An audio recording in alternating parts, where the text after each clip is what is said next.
I'm Tiffany Payton, and I'm joined by PJ Byrne, television and film actor and former Blue Demon. PJ is known for his role in Wolf of Wall Street as Nick Koskoff, Principal Mike Laurie in Black Lighting, and my personal favorite, Isaac in Final Destination 5.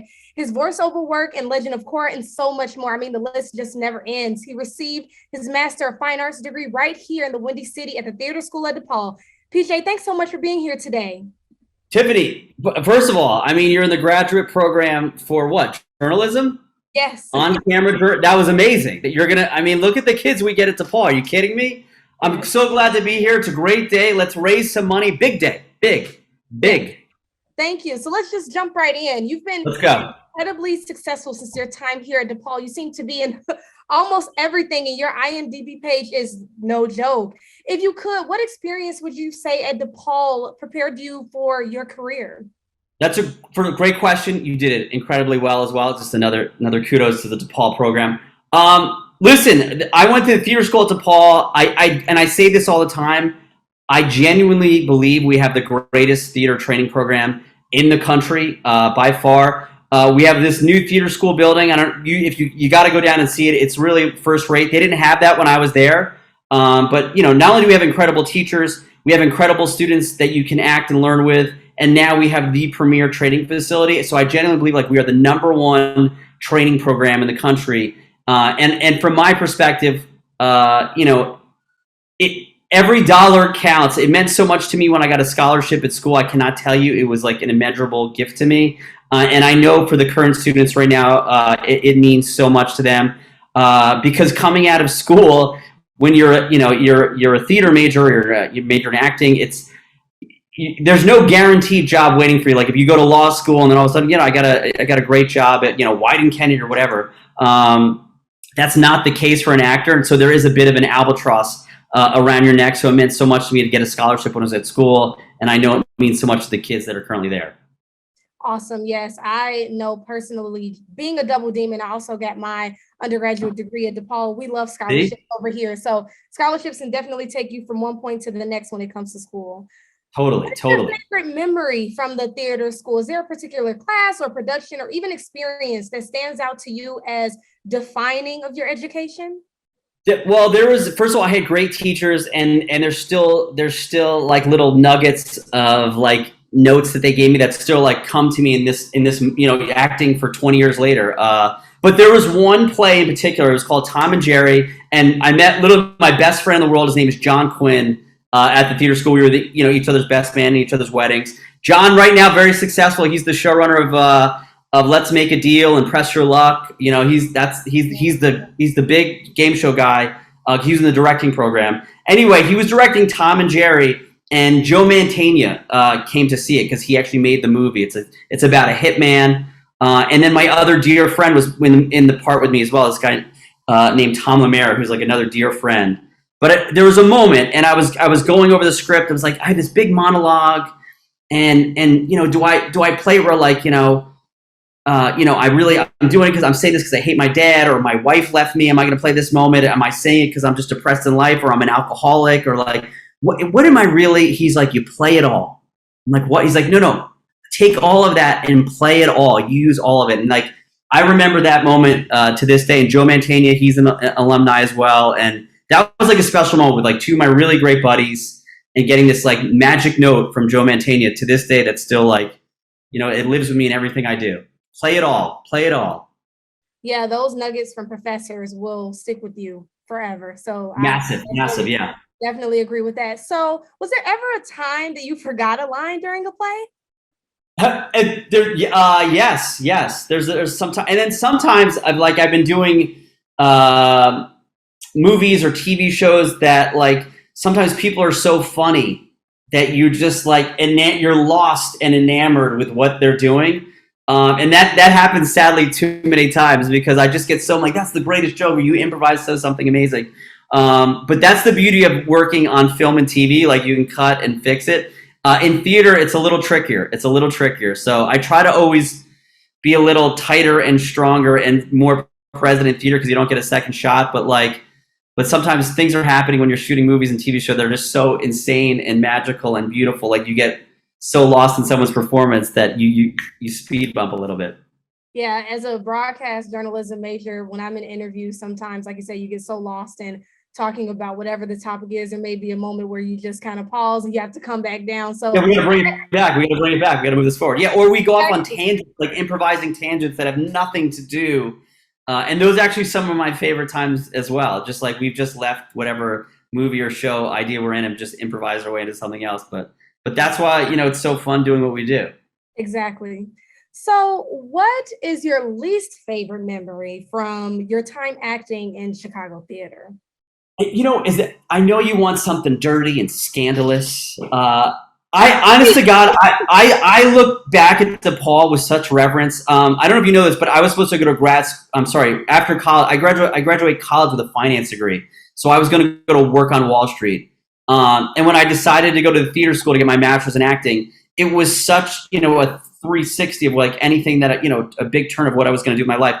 I was so happy there because I finally found my passion and what I was meant to do with my life. And with the I was just a sponge, and I just loved being around everybody and learning about acting. And I didn't have to crunch numbers, and I got to act all day and play. I was like, oh my God! And the fact that I still get to do this today is it's a miracle to me, and it's still today so fun.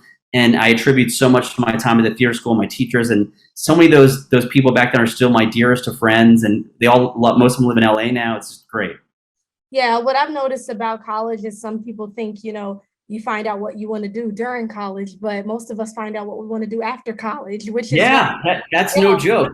That's why I think about these, these majors or kids, like you're going to play baseball and you're going to start doing that at 8 years old. I'm like, what? Or like you got to pick your career, at 18 years old before you go. It's like, I had no idea. I was supposed to be sitting on Wall Street when I was a senior in college and had no clue really I would find my path. And now I'm in Australia. Look at this. Look at the amazing things that my life is now. Can you see that? Look at that out there. Wow. Someone pays me to be here on top of paying me to do what I love. It's so crazy. Yeah. It's crazy. Exactly, right? And I did this for you, Tiffany. I do it for you and the kids at DePaul too. That like I said, that means the world to me, because my senior year, I thought I wanted to go into public service and be a politician. And then I decided about 6 weeks earlier before graduation that I actually loved meeting people like you and interviewing people and getting their stories. So I was like, you know what? I think I'm going to be a journalist instead. So, and I think we're all the better for it because you're so good at it, Tiffany. So we're all reaping the benefits. Thank you for doing this. I can't wait to see what comes in the future. Thank you. I appreciate it. So maybe someone's going to send you down to the Australian Open to interview Djokovic to get that important interview. I'm ready. After this, just send me his number. Let's set something up. Or I'll make a call. They just kicked him out of Australia, but I'll call him. He's in Serbia. I'll give him a call. Please, I'll give him a thank call. you. Yeah. So you've done a little bit of everything when it comes to your work on screen. Even now, you seem to take voice acting roles as often as live action roles. What would you say the biggest difference is between live action and voice animation is? Great question, Tiffany. Great question. I'll say this. So when you're on camera, right, you're thinking about, your physical body. You're thinking about finding the camera. You're making sure you're not being blocked by this other actor. There's a lot of extra stuff that's going on. There's something beautiful about just doing a voiceover where you're like purely in your head and purely in your imagination. So that's the real big difference. But you have to inform the audience so much more with just your voice than you can get away with like live action and being physical. You can kind of infer a little more as well. But I love doing them both. They're you're still being genuine and honest and real, but like that's where it sort of leaves each other. Okay, so with that in mind, say it, Tiffany. Say it. What? Next question. Live action or voice animation? You know what I prefer? I prefer doing good work, if that means anything. So it's like, is the script really good? Are the people involved really talented? Is everybody really passionate? Is everyone here to show up and work hard? And that was another great thing about the theater school and, DePaul in general. It's like, it really is, people really learn a good work ethic, I feel, at the theater school and DePaul. And everyone shows up to work hard, because especially going into this profession, you got to compete at such a high level and the work ethic and doing your homework the night before and being prepared for an audition and being prepared for whatever job you're going to be on. And I did a movie called Rampage with Dwayne Johnson, The Rock, and we just got along so well. I swear, because like we're both crazy, intense, hard workers. And he always wants to be the hardest working person in the room, and I'm like, let's go, buddy, let's go. Now he's done a little better, let's just say, than me. It's because of his body. I'm getting there. Nothing's happening. Nothing's happening. Nothing's happening. But there's also something about a Catholic school. And having a little bit of that and teaching the morals and ethics. And I think that's still so important to me today. And another reason I think why we get along, because he always says, it's nice to be important, but it's more important to be nice.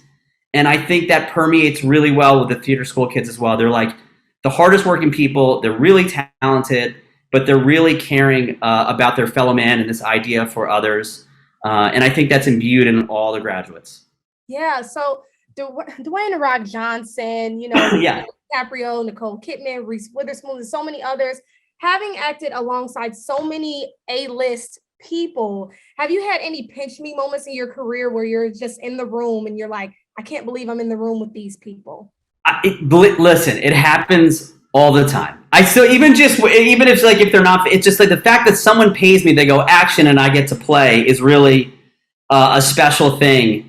But there was one moment in particular. This is like earlier in my career. It's like my first big movie with like Will Ferrell and Nicole Kidman. It was Bewitched. But there was a scene where Stephen Colbert was in as well, and David Alan Grier, and we had to like improvise this scene, blah blah whatever.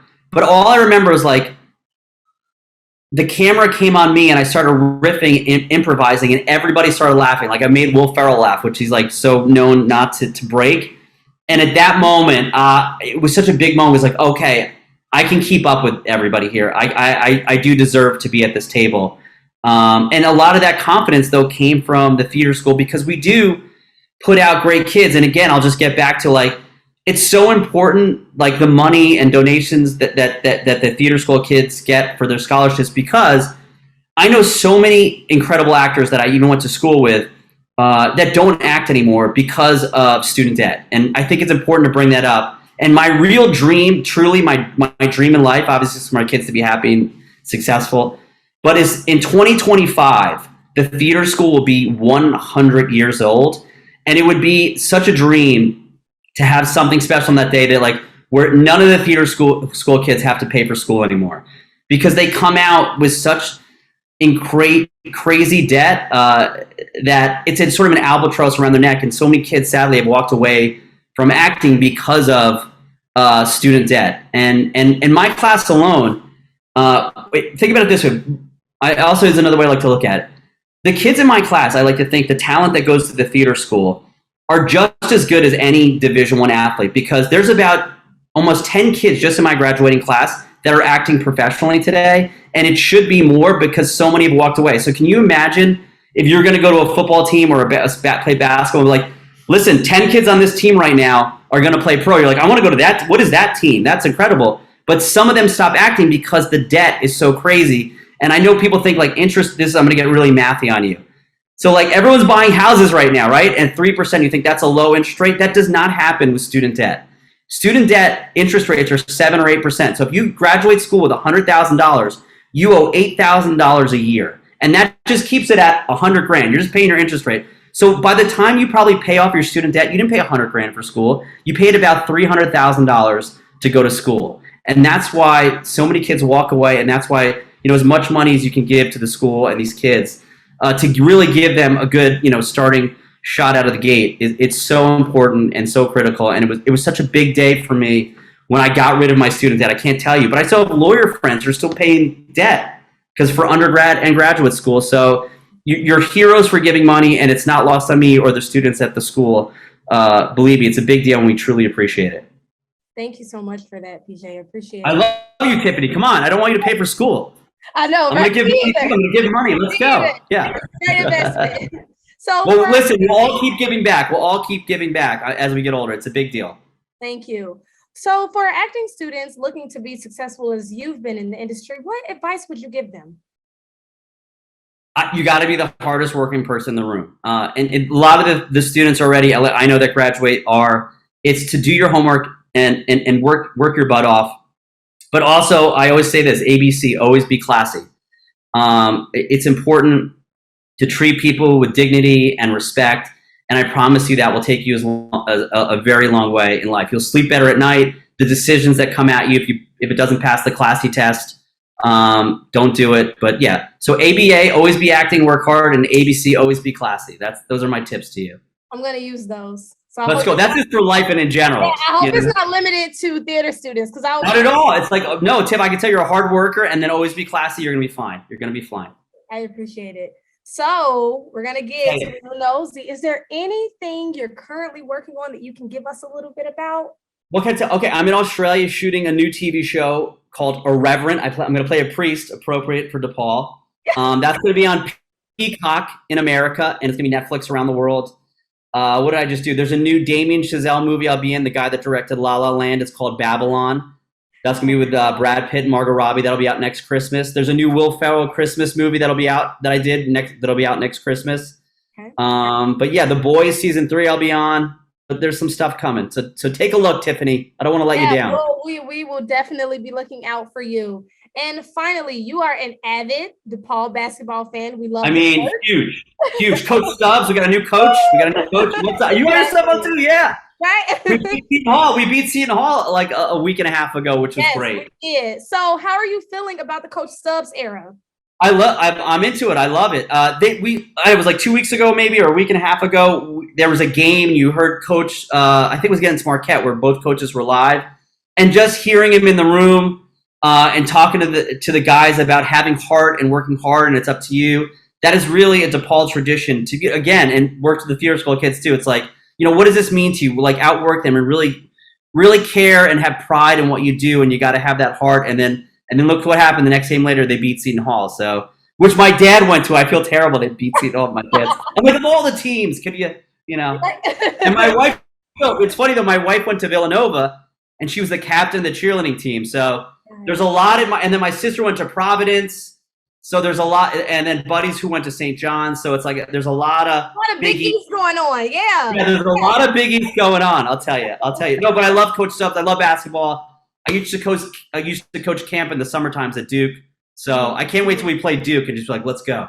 Yeah, right. It's gonna be a good game. We hope to see you there at the game. I would love to get there. I got to get out of Australia, though. I'm on the other side of the world right now. But next year, I promise I'll be there. I promise. Awesome. So those are all of the questions I have for you today. And as always, thank you for giving back some of your time to your fellow Blue Demons. And we can't wait to see more of you on the big screen, PJ. Tiffany, you were so awesome, and you have such a bright future. I can't wait to see you on the TV as well. And you never know. Maybe they're going to make a movie about you. That's how incredible you're going to be in the future. Let's go. Thank you so much. Big hug to all the DePaul alumni and fans and everyone that went there. And thanks again for giving to DePaul. It means a ton. Awesome. Thank you, PJ. Thanks, Tiffany.